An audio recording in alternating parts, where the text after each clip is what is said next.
The job of the blender is to combine these elements in such a way as to produce an overall flavour. A wider repertoire of different beverages than ever before. I think one of the most interesting breweries, and certainly one of the most interesting origin stories for a brewery in Australia. Single malts, blends, grain whiskies, bourbons and more. If you want mezcal to be sold around the world, then unfortunately you're going to have to make a compromise. This is the Drinks Adventures podcast. I'm James Atkinson, and this is the show where I speak to some of the world's most exciting producers of beer, wine and spirits and uncover trends and issues in the drinks industry today.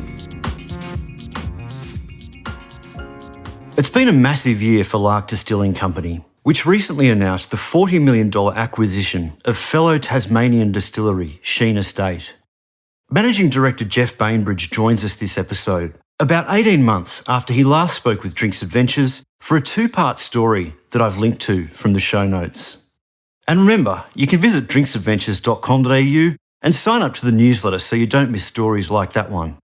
At the time, Geoff and I discussed the rebadging and relaunch of Lark Distilling, formerly known as Australian Whisky Holdings, and the process the company went through to exit the disastrous Nant barrel investment scheme and sell Overeem Whisky back to the Overeem family. Lark's share price has been on an absolute flyer ever since, with the company reporting strong sales results, having refocused itself on a single whisky brand and continued to build its whisky inventory. There's been some criticism, however, about an alleged lack of transparency surrounding the provenance of whisky released under the Lark name. I addressed those issues with Geoff in this follow-up interview for the podcast.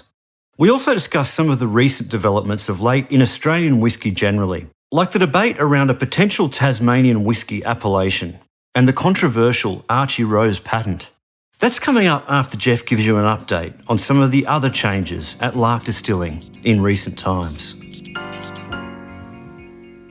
I guess I'd start with people and culture. I think all good organisations at their core, obviously you need a good product, and Lark's an amazing product, and, it's got its heritage and 30-year anniversary, which I can tell you about a bit later, coming up next year. But any program in any business, comes down to the quality of your team and the people and culture and the aspects of that really ultimately allow you to succeed. So we concentrated on that.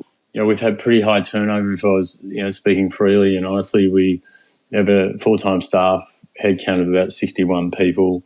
We've had turnover in 2 years of 65 people. On my leadership team, I've got 8. Chris Thompson's the only one that's remained over the journey since I began. So I'm the second eldest statesman, if that's the right language. I feel like we're really settled now. Our team's in great shape. Our focus is really sharp. We addressed the addressable market. We really started to understand what Lark's positioning was, what it needed to be, what language was appropriate, how we, in some respects, made it more sophisticated and more relevant to different environments, on-premise, off-premise, gifting, night times, day times.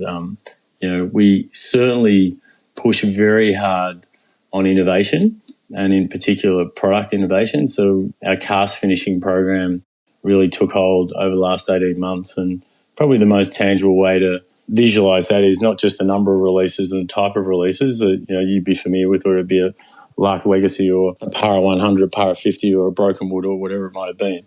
But the measure that probably helps drive the share price a lot is 2 years ago we were selling our liquid for $139 a litre. That's in our pocket. Last year we sold it for $216 a litre. So we were able to basically add 55% to the value of the liquid through our programs of communication, channel management, hospitality direct, e-commerce direct. Our business is 43% direct to consumer now.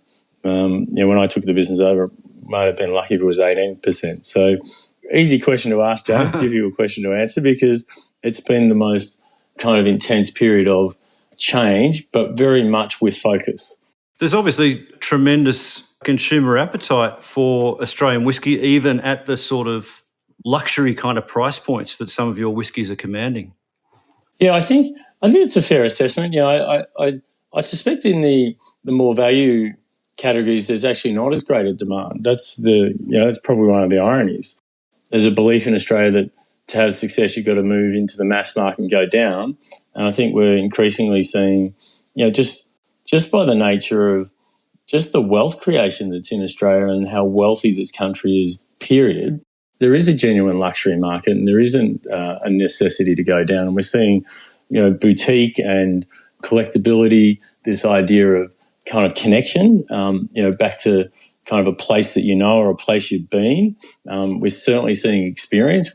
Testament to that is, so if you come down to the Lark Bar in Tassie and you have the Lark experience, you'll spend $300, $400, $500, and you won't feel that that's something that's out of whack or inappropriate or overpriced. You'll value it based on the service you got, the environment you're in, the stories you were told, the whiskey that you drank, and we maybe less about what our assessment of that is last year and this year we were finalists in the IWSC Worldwide Whisky Producer of the Year. So 2 years in a row we're being rated in the top 5 whisky distillers outside of Scotland. So I think we're doing the right things to really maintain the luxury and unique nature of Tassie whiskey. We're not a mass market whiskey brand. We don't have stills that are big enough. We don't have bond stores enough. We don't have enough whiskey to really go anywhere other than luxury. And it hasn't been a journey that has been fought the whole way by the consumer. In fact, the consumer's embraced it. But it has been on the back of innovation. You're right. There has been a bit of a narrative kind of suggesting that, some of the existing incumbent distillers are going to kind of get priced out of the market by some of the bigger players that are coming in, and that, there's just going to be pressure on prices and people are going to need to make a whiskey they can sell for, 700 mils for $120, or they're going to kind of struggle to compete. From what you're saying about, what you're seeing in the market, that doesn't necessarily ring true. I don't think it's as linear as that, that it's either all on or all off. What I'd say to you is, if you've got great liquid and really relevant communication and appropriate packaging, you don't need to be in $120 and you don't have to fear a $200 plus experience. I think luxury is a category that is a benchmark that's set not just by whiskey producers around the world. It's set by car brands. It's set by fashion brands. It's set by homeware brands. It's set by iPhone brands or Apple brands. So there's an understanding of what luxury needs to look and feel like, and you need to deliver it. I still think a lot of Australian companies don't fully understand what luxury should look, feel, and touch points are, and probably put too much pressure on the liquid and say the liquid has to carry it. In my experience, having worked a lot overseas and in various kind of iterations of my life, all the touch points have to be aligned. So I think what Lark's doing really well is, of course we have some inconsistencies, but what we're doing really well is aligning all our touch points to a luxury experience. And then once we deliver that, there isn't resistance. We had really great success at selling Lark at $2,000 a bottle. We have greater success than I expected at $1,000 a bottle. Our sweet spot is probably $250 to $399 a bottle for 500 mils, and around that 43 ABV. Now, there's not too many business models that you'd write that up and think you're going to get away with it in Australia. And I wouldn't say get away with it, but you're going to be successful with it in Australia. But we're very fortunate, as you know, James. We're trading off the heritage of Bill Lark, the history of the company, the journey that it's created, and the consistency of what is great product.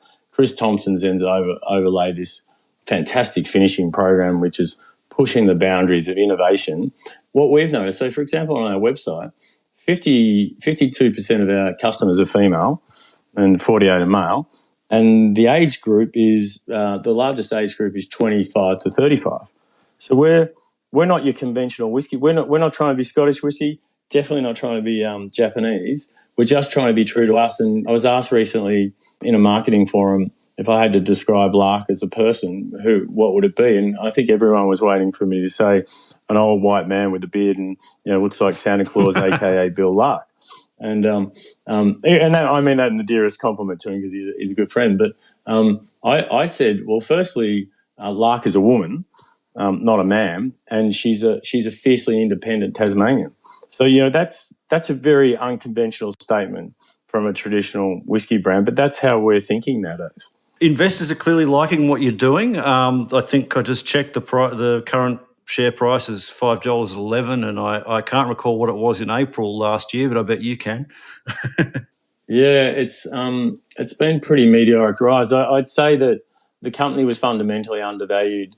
If I gave you sort of a framework of reference, we were about 90 cents when we last spoke, maybe $1.10. And so it was just fundamentally undervalued. It was misunderstood. It was poorly run. It was poorly organised.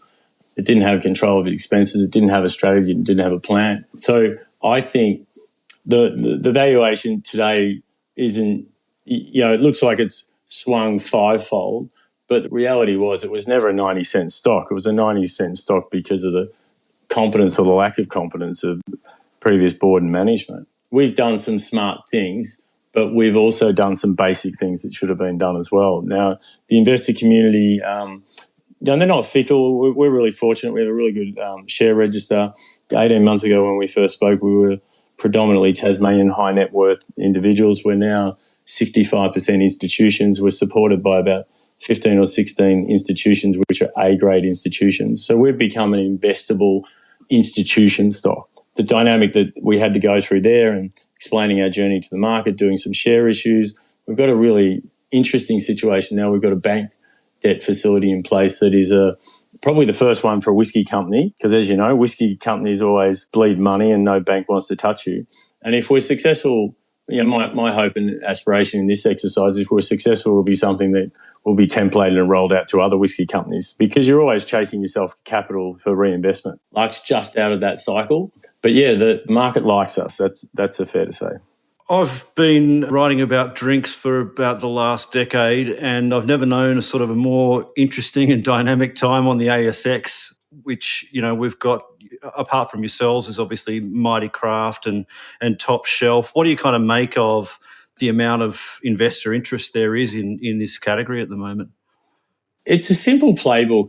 There aren't too many beverage-specific opportunities on the ASX, so that's the first issue. So there's not many of us, including in wine and beer. So really, when you look if you want to invest in alcohol, you don't have too many options. That's the first issue challenge because global consolidation in beer, wine, treasury wine estates, but that's about it. And they've had their own issues with China. So what the market knows is that history repeats itself. So the large international alcohol companies buy the small guy. It's their playbook, whether they're buying CUB or they're buying a wine brand or they're buying a spirit brand, they're always buying. You study alcohol and global trends, you just see it constantly. So it's not rocket science what we're doing. We're not setting ourselves out, to be a takeover target, but a consequence of our success is that we should and will be bought, because the category that we play in, so that's the $100 and above whiskey market, 80% of that is controlled by 5 companies. Now they didn't start 80% of the brands. They just wait till a brand gets to a certain size with a certain pedigree, certain number of barrels, and then they buy it, because they have to acquire growth, because they can't create growth through organic opportunities. So they buy brands and then they push it down their distribution channels. So whether that's relevant to Mighty Craft, less so, unusual kind of collection of assets, and don't see any synergies obviously there. But to me, Top Shelf International, less so, because it's not a luxury product. It's not exportable at this stage. It's really mass market. I think Lark is sitting by itself in a category that is prime. If we continue with our success, it would be highly unusual if there wasn't an attempt to buy us out. Now, the biggest news, I think, in recent weeks out of Lark has been the acquisition of Shene. How did that get initiated? Look, it's been a busy couple of weeks, busy couple of months actually. So when you go into your whiskey stocks, you're forward planning your sales cycle.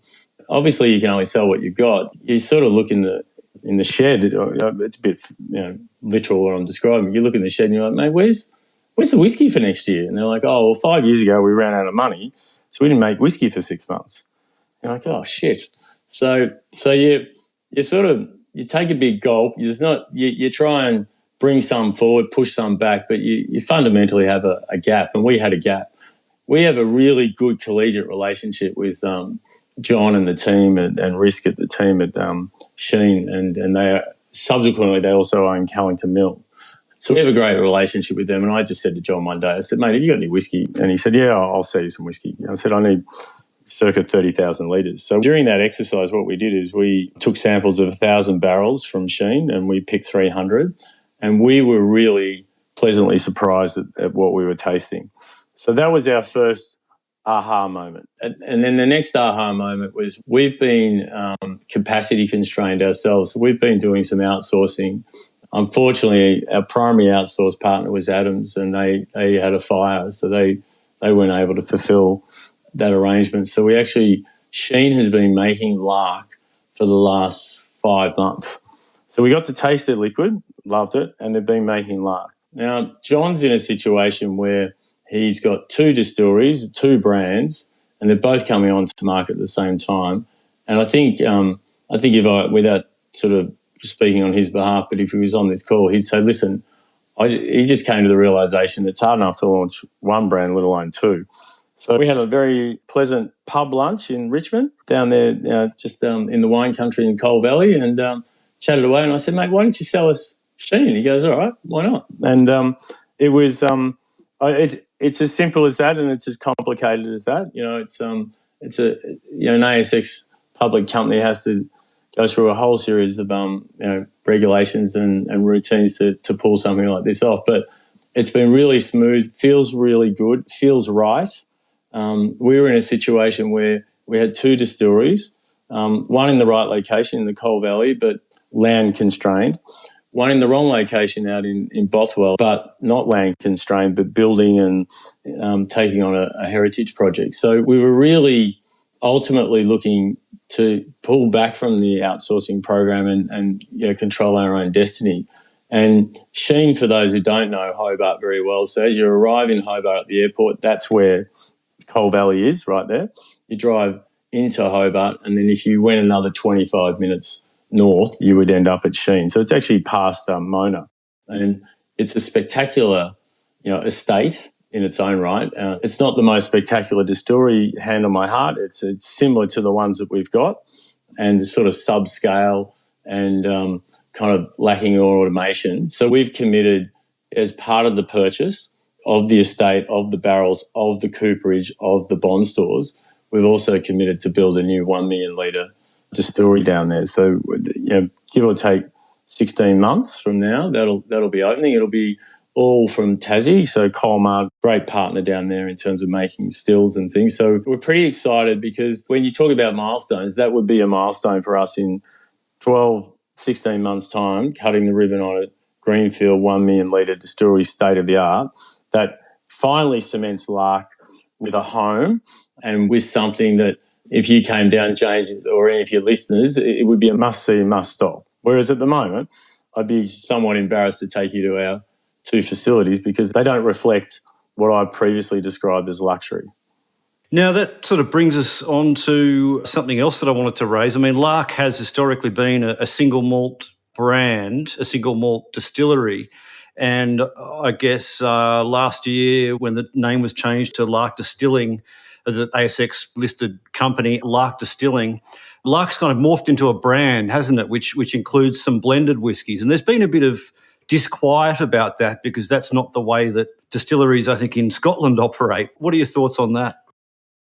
It has created some controversy, and it's always tricky, because when you're trying to move forward and push the boundaries and create change and innovation, you're always going to have some equal opposite impact or effect.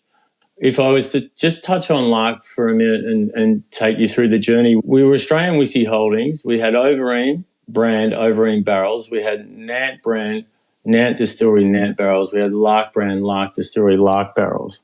And it was a complete, excuse my language, a complete head trying to figure out how you're going to sell something when you didn't have the barrels and trying to mix and match things, because you can't predict demand like that. Overeem, we were not doing justice to it. So we made a strategic decision to sell the brand back to the Overeem family, and Mark and the team there have picked that up, Mark and Jane. We decided in that negotiation we were keeping the barrels because we wanted the liquid, and we took that liquid and moved it into some of our limited release programs. We did the same with Nant. So we took Nant, we pretty much decommissioned the brand, and we took those barrels and moved that liquid into the Lark Limited program. We put it on the label, and we then released. When you say you put it on the label, you mean I think sort of the way it was kind of described was from our Bothwell distillery, which some people might suggest is, kind of trying to gloss over the fact that, it's come from Nant and there is a bit of a stink around that name still, unfortunately. There is, but if you taste the liquid's magnificent. That's the testament. That's why we got rid of Nant, because it was a pretty average brand with a hell of a history that was, wasn't even worthy of, trying to invest in to do anything with it. So we did create controversy. We then launched a blended whiskey, which is Symphony No. 1. And I decided I wanted to launch that, one, as a introductory price point at like $139, but two, because I wanted to be in a position where if we had odds and ends of different barrels in the wrong spot, or there was an opportunity, or someone in Tassie got in trouble financially and needed to sell some barrels, we at least had a product that we could actually blend into this program. So it was something that's proved successful. It's allowed the consumer to get in there. It's allowed us more flexibility, and it's allowed us to help others. So I'm not sort of holding back from that one. When we first launched it, it looked, hand on my heart, it looked too much like Lark, a Lark single malt. So that has been changed subsequently to de-emphasise Lark and really make sure that there's no confusion there. We then went down this other path where we were doing the limited release program, and it's really tricky because, as you know, in Tasmania, it's the bond stores have been built up over many years. People have sold barrels to different people at different times, and people picked up barrels here and there.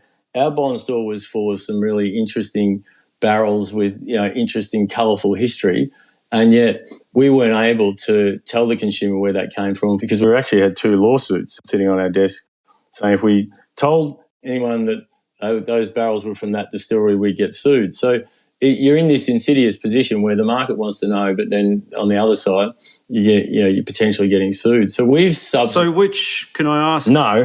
No. Well, my listeners could tell at least ask. Well, so. Yeah. Well, one's called Sullivan's Cove, so, there's a little tip for you. And the other was the challenges with the Overeems. And so we sort of were at 6s and 9s. If we didn't disclose it, we got bashed by the punter. If we did disclose it, we'd get sued, and we're like, oh, God, how do we... So trademark infringement? Yeah. And so we just walked such a tightrope for a while. And so more recently, and part of the Shene acquisition, because Shene, we're buying the Shene liquid and the Shene brand. We're decommissioning the brand, and that Shene liquid will move into the Lark Limited program and will almost certainly be the Lark export program. And so what we've done now is we've elevated Lark, if you like. We've detached it from a single distillery, and we refer to Lark as the House of Lark. We'll only ever have one brand, and that's Lark. But we will present whiskies from only Tasmania, but we will present them from multiple distilleries. They'll still be single malts. And, where we can, we'll disclose it. Where we can't, we won't. But we are transitioning away from this idea that Lark has to come from Cambridge out of that still, because it's a very traditional mindset, and some of your listeners may hold it to be a truth that's can never be questioned. But it's just not how this industry's grown up. It's not how Scotland grew up. It's not how Japan grew up. We've just got to be more reflective of what the real world is, the challenges of operating in that. And as I always sort of say, judge us by the liquid. If the liquid's poor, then, shoot me and hold me to account. But 2 years in a row, finalist in Worldwide Best Distiller. I think we're, in my mind right now, and I don't want to sound arrogant, Lark is the most innovative distiller in the world. Nobody is releasing the number of products that we are, with the variety that it is, and the addressable markets. And so I'm really proud of our journey. I accept that it is a dramatically different journey than that we inherited. And it does create tension for people who are wanting us to be purists or wanting us to be what we used to be. And That's not who we are. And I'm sure you know Bill well enough. I won't speak for Bill, but Bill's not walking around upset. He's really proud of the work we've done and to restore the brand. He accepts that it's a different journey, and he's had to come on that. And initially he had hesitation about it as well, or reservations. But, we're very much in step with Bill, and we're very much in a place where it's easy for us now to articulate to you, hey, we're the House of Lark. Our brand is Lark. It's only from Tasmania, but it is going to come from multiple distilleries. Now, we are not doing more than one blended malt whiskey, and we've already got that. And it's called Symphony by Lark. Little Lark, and that has a very specific purpose. But we are not going to be a blended malt whiskey company. We are a single malt whiskey company, but we will be multiple distilleries. So that's the labelling change you're referring to now, is that it's Symphony by Lark. Actually, I've got one here. I don't know whether is this sort of the old. Yeah, that's the old one. So right. So it's going to be much more. One looked too close to the current Lark, and even though if you read that label, in three different places it said blended. Yeah. But that does make it clearer. Then I can see that's should have addressed people's concerns a bit. But I've also know, James, there's fights you can win and there's fights you can't win. So don't get in them. So I don't mean to be inappropriate, but I can't win the fight with that very hardline view. So I just don't engage. Which is that a single malt brand can't also be a blended brand. Is that what you mean? That sort of hardline view, and that it can only be one distillery. One distillery, not so much the blended, the one distillery. Yeah. And I think that one of the things that Chris Thompson now plays back to me and celebrates, he's like, hey, you've given me such an amazing variety of liquid to create that I can use my distilling skills, right? Because before, when you got one single malt coming out of one distillery, it'd be like me asking you to eat chicken schnitzel every night for the rest of your life. And you're like, mate, well, can't I try cooking something else? So what we've done is introduce variety, we've introduced aging, we've introduced alcohol strength, we've introduced, Bothwell creates this beautiful light, softer, almost floral sort of spirit. Nant's got that traditional oily and viscous spirit. Shene has got almost like that lighter orchard. So we now get to really have fun and energise the category, because the category needs energy. It doesn't need traditionalists. It doesn't need older white men sitting on a couch having a cigar thinking that it's their domain. That's gone. Now that you're constructing a new distillery, a greenfields distillery, what sort of capability did you want to build into that to be able to kind of innovate more with the production of your new make? Yeah, look, it's funny because everyone focuses on the still and the copper and the reflux and the jackets and I'm like, all right, well, that's new make spirit's important, but new make spirit is formulaic by its nature, right? You're trying to make the same thing in a repeatable fashion as efficiently as you can. The most interesting part is the wood. If you think about it, the distilling process is, from go to woe is about 20 days. And the wood program is 5 to 8 years. So I was naive to the importance of wood. It's not that I didn't recognise, I just didn't appreciate the complexities and the importance of it to the extent I do now. John at Shene was way ahead of his time. He built a cooperage there, the only working cooperage on site in Australia at a distillery. He was importing timbers direct out of France and Spain and Portugal. And we've always had a very nice armchair ride because of our relationship with Warren Randall and Seppeltsville. But the most interesting thing for Lark going forward is now that we own a cooperage, what we're going to be able to create and experiment with wood. So that's where I see the really fun stuff. Yeah, we are going to be really conscious of how we're building the stills out so that we can replicate the current flavour profiles. We have a very kind of, if I could use the word world first, which is always a nightmare in business because it means it costs more than it should and runs late, but we built a world first peat smoker. We're playing a lot with peat. We're looking at larger barrels. We're looking at different. So there's so many other elements that you can introduce variety and interest into the spirit other than actually the new make. But the new make, I think what you'll see in our new make is a level of automation that means that the team that are on the floor are there to influence the flavour or to quality control, not to do the manual work that is currently being done. Well, it sounds like you won't be at any risk of infringing the Archie Rose patent then. Yeah, I know. I know Will well, and he's a wonderful guy. Like he really is, and so brave what he's doing, and a real visionary, and just a huge asset for the industry. And I was out at his distillery last week, and my gosh, is that a behemoth? And but he has a particular way of doing it, and look, I can't criticise him because that's his way of doing it. I know the industry's all a bit worked up about this patent, and there's a lot of kind of conjecture about it. I don't have a firm view on it. At the end of the day, we don't make whiskey that way, so it's of no value to me or no loss. We've got to carry on the Lark tradition, and I think we're doing that well while innovating and growing forward. So, but it is quite controversial. You were a bit tongue in cheek there, but you nailed it. You nailed it very well, though. Now, I sort of interpreted what you said earlier, that the Nant brand is being decommissioned. I got a press release in June, I think, saying that you'd taken distribution in-house. So presumably there is some whiskey still knocking about labelled as Nant, but that's going to be discontinued.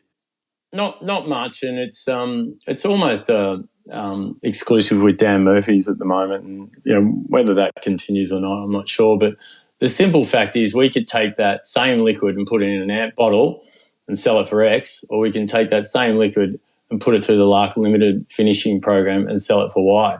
And to me, I never had any attachment to that brand, and it was probably the reason AWH was so dysfunctional. It bought the wrong business at the wrong time. And then the incumbent CEO decided to prioritise Nant over Lark. God knows why. So I was trying to run away from it as quickly as we could. So it took a little bit longer to kind of get it to where it is today, which is non-core and on its way out. But when I started in the business, 50% of my time would be discussing Nant. I would say less than... you're the first time I've discussed Nant this year, I'd say. Sorry. Congratulations. No, not at all. It's just so irrelevant to our program. And one of the things that when we analyse, successful brands of our size that are exporting, it wasn't three brands, Overeem, Nant and Lark, all going there and confusing the market. It was one brand. And there's absolutely no doubt Lark is the superior. In my view now, Lark is the benchmark for Tasmanian whiskey as a brand and as a product. Now, I've heard a bit of talk over in recent times just about some work kind of happening behind the scenes, moving towards, a Tasmanian whiskey appellation of sorts that would basically mean that, to be able to label your whiskey as Tasmanian whiskey, that you'd have to fulfil certain criteria. Is that something that you're across? Is that definitely happening? Oh yeah. You mate, your sources are good. Look at you. You're all over everything. Look, it's appellation's a really interesting situation because you don't start with appellation. You introduce it after an industry started and got off the ground. The challenge when you do that is that you tend to write it to the lowest common denominator so that no one gets kicked out. But a weak appellation is a disaster because it's not protecting anything. But the biggest conjecture that I've faced in Tassie and Lark and Bill Lark and I for a long time was split on this issue in a big way. He was for the proposed appellation laws and I was dead against them. And because my view is that it wasn't improving the quality of Tasmanian whiskey, and in fact, if anything, it was imposing extra cost on it. So it's been a really fractious issue. It's been a very controversial one. It's had a lot of airtime, and we're getting a better understanding of what each party needs to get out of this. And at the moment, it's still very much work in progress. I don't believe that it's imminently about to be adopted because it doesn't have broad agreement in the industry at this stage. And, if anything, I think conceptually, the way you have to think about it, James, is you want a strong appellation, but you've got to give distilleries a chance to get there. You can't say overnight, hey, you can't do it this way anymore, you've got to do it this way. So it's about appropriate transition periods. We did have a huge controversy about bottling. The original proposal was that to call it Tasmanian whiskey, it had to be bottled in Tasmania. And just to give you a sense of what that means, so Lark Lark will bottle 604,000 bottles this year, and we will do 83% of that on the mainland. We send it, we cut it with Tasmanian water, we send it over in IBCs, and then it gets bottled in Melbourne, because there is no bottling facility equivalent in Tasmania, period. So what was being contemplated was something that was commercially impossible to fulfill. And it doesn't impact the small guy that has a hand filling, and maybe does a pallet a month. Right? And he's like, yeah, of course it can be bottled in Tassie. But, when you look at some of the bigger players now, that Hellier's Road, ourselves, and Kellington Mill, we're like, guys, this is not possible to do. So it has been an issue that has taken us to the brink. But we're back from the brink. So that's I'm pleased to tell you. Is there any possibility that there will be a bottling capability in Tasmania at some point? I think inevitably there will when the commercials support it. Right? So, for example, we can buy Colmar, based in Perth, north, just up near Launceston. They make magnificent stills, right? Now, in theory, you could put in the laws that you had to buy Tasmanian stills. But what you would be doing is institutionalising a monopoly where they can charge whatever they want because they're the only people who make stills. Right? So you need the ACCC get involved in these things. Government take a very dim view of anything that's anti-competitive or trying to lock away, use appellation to really block competition. If Tasmania is big enough and successful enough at whiskey, there will be a bottling plant. But I don't know if that's going to be in 2 years' time or 10 years' time. But you can't have a set of rules that enshrine it. And the reality is there's only a small number of players that are operating at a large scale down there too. There's 48 distilleries. There's 38 that are really, there's 10 that are probably out of the back of the car. So there's 38. Of the 38, there's probably 5 of scale. There's Shene and ourselves, and we've just bought that, so that makes us 4 now. There's Kellington Mill, there's Hellier's Road, and there's Sullivan's Cove. There's light years. Now, that's what makes Tassie so great, that there's all these little producers and everyone's enthusiastic and they want to come and try something. But, it's a real balancing act because ultimately we still need a viable industry. We need to stand on our own 2 feet, and we have to do that both at scale and at niche. And I think we're close, but we're it's always a challenge because Tassie is very protective. It's an island, and by the very nature of being an island, it's got a fortress mentality. And so, it fights very hard on some of these issues. Now, tell me about the new whiskey bar. Is that already open or coming soon? Well, it should have been, but COVID travel restrictions has sort of led us to delay the opening. It'll open on the 1st of December. And Franklin closed during COVID. Great reputation, great building. We negotiated with the landlord to take that up. And rather than open a Lark bar, we discussed it as a group and said, well, we'd rather open a bar that celebrates all Tasmanian whiskies. So it's not called Lark Bar, it's called The Still. We'll maintain the original Lark cellar door down the road, about circa 200 metres away. And when you arrive at The Still, you go through a sort of an arrival corridor that has a hall of fame of every distiller in Tasmania with a little card, and it'll be the only place that ranges all Tasmanian whiskies for either tasting or for takeaway. So it's about a $750,000 investment. And for us, it's about the celebration of Tasmanian whiskey, of which Lark is a big part of in the story. But it's not just us beating our chest. It's actually bringing others along on the journey with us. And we've had a really good response from the industry. Admittedly, no one's been in it, but the bar looks magnificent. It's got really good energy. It's ready to go. We have a wonderful hospitality business, led by Dan Knight, ex-Merivale in Sydney. Great team, Niall and Chris and Campbell, and great energy. But that'll be our 4th outlet, and then we'll take over the Sheen cellar door, so that'll be our 5th outlet. I'm hunting around for a Lark bar in the Rocks in Sydney, so as the Rocks are being revitalised. And ironically, there's Argyle Street there, and we're on Argyle Street, so you never know what might happen. But I'd love to, if you can't come to Tassie, I'd love Tassie to come to you. So, hospitality is a core part of our business. We do it really well, very profitable. But importantly, just this amazing experience from customers when they come and they just walk out beaming. And Bill Larks regularly is at the cellar door, so it's quite novel for people when they that's him. So. Awesome, and a big milestone coming up next year, which you mentioned earlier as well.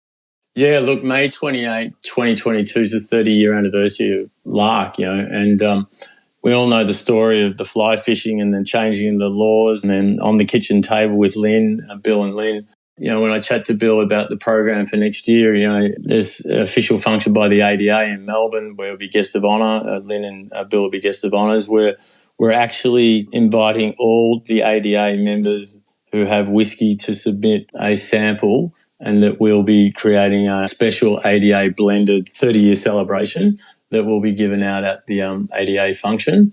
We've got a new logo and livery coming out. We've got a 30-year rondelle coming out. So if I could say it this way, May 28 for me is a milestone of celebration, respect and authenticity. But May 29th is an opportunity for us to take the brand somewhere else and not necessarily get stuck by, it's kind of nostalgia. So we've got some big events happening. I think there'll be quite a bit of press as well because it's the birthplace of Tassie whiskey. It's something to be celebrated. So, I think it's going to be a really, really strong 6 months for us. Fantastic. Well, I'll look forward to that, as I'm sure everyone will. So thanks very much for joining us on the show. You're more than welcome, James, and greetings to your viewers, and I hope everyone has a nice Christmas. The Drinks Adventures podcast is produced by me, James Atkinson, with additional production and mixing by Dave Robertson. You can find complete transcripts, links and other information on the show at drinksadventures.com.au. You can follow me on all social media platforms at @ByJamesAtkinson, like my Facebook page, James Atkinson Drinks Adventures, to be kept informed of podcast giveaways and other news about the show. The Drinks Adventures podcast needs your support as listeners. Please do us a favour and leave an honest review and rating for the podcast on iTunes or Stitcher. We love hearing your feedback, and it helps inform other people this is a show worth listening to. Or simply drop us a line at hello@drinksadventures.com.au.